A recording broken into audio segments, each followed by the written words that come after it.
Hello, hello, hello. If you're watching this video, then you've probably heard of the infamous good girl persona that many women have grown up with. And as a result, it's costing you lots of money in your business. And in this video, I'm going to tell you exactly how the good girl persona is costing you money and give you very concrete examples. So why is this important? It's important to see and recognize where exactly the good girl is messing with your growth so you can clock it and change it.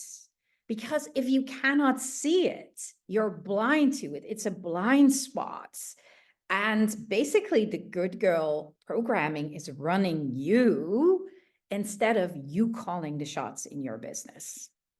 So let me get to the very first example of how the good girl is messing with your business and actually costing you money. And this has to do with pricing. And maybe you recognize this. You're in a sales call, you're talking to someone, you're about to close the deal. They're still in doubt a little bit. And before you know it, you start screaming, okay, I'm going to give you this and this bonus, or I'm going to give you a 15% discount. And the other person on the line goes, sure, I was going to say yes anyway, but okay, if you want to give me a 15% discount, I won't object. This is typical for people who want to be liked. So let's go without further ado to number 2. And this has to do with marketing. Are you the type that plasters every positive review all over the internet and claims every success? Odds are you aren't, because many women have problems with celebrating their successes and sharing reviews, downplaying achievements. And this is also a symptom of the good girl. You dislike setting yourself in the spotlight.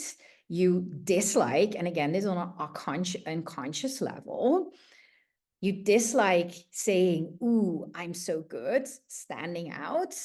And as a result, tend to downplay everything. It's nothing. And you recognize this probably also from, stereotypical shows where women go like, when someone says, oh, you cleaned the entire house. It was nothing. It was an achievement.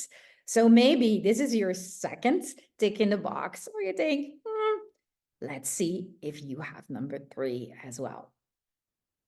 So number 3 has to do with client relationships.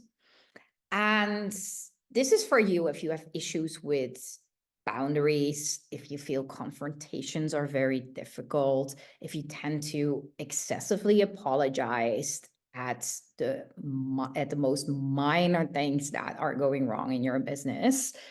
And again, it's closely related to the people pleaser and the good girl. And basically the people pleaser and the good girl are, by the way, highly related. But what is happening here is that you are afraid to ruffle any feathers. You are afraid to be seen as the bad guy. You want to be the nice, good girl. And as a result, you don't want any confrontations. You don't want to set hard boundaries that piss people off. And as a result, you tend to move away when these things are necessary. Let's get to number 4. And number 4, in my opinion, is a bit more subtle. It has to do with your strategy. And this will cost you a lot of money. I'm pretty sure I can predict that. But again, it's more subtle and it's also harder to recognize. Yeah, you don't want to do things that are not considered normal, are not considered normal practices, standard practices. And as a result, you deeply fear bold moves. So you might think that you're taking bold decisions, that you're making bold moves, but deep down, there's this feeling of inadequacy. There's this feeling of, ooh, I shouldn't do this. And there's also this deep feeling of not wanting to rock the boat. And as a result, things that might be actually best for your business, you will tend to avoid those kind of strategies and stick to the things that a lot of people are saying, yes, you should do that. So for example, online marketing might feel very, very bad for you, but you're doing it because everybody's doing it and you don't want to be the one that says it's not for me. That often comes from good girl programming. And again, there are many examples around these type of things, but as I said, it's a little bit more subtle. And without further ado, I'm going to get to number 5. And number 5 is all about branding. And I see this a lot. And you have to know, I was raised a Catholic, which means that I was taught from a very young age to dress up on Sundays. I was also taught to not wear revealing clothes and all of these things. So for me, nudity, for example, is still an issue. And this is like standard good girl programming, but it's actually a little bit more complicated than that. It's not only nudity, it's also being loud in your branding, displaying emotions, displaying bold colors. You're terrified that your branding might ruffle some feathers. You don't want to be controversial. All these things are signs of the good girl programming. Or also, and this is another version of this, that you don't like mistakes to be part of your brand. So you want your brand to be perfect. So when you make a mistake, you will not tell stories about it. You want every picture to look perfect. You want your makeup to look perfect. You want to look perfect. So if this is what your, attention goes to a lot in your business, then I'm pretty sure you're taking it way too far and it is costing you money because you're investing way too much in it. And this comes from the good girl programming.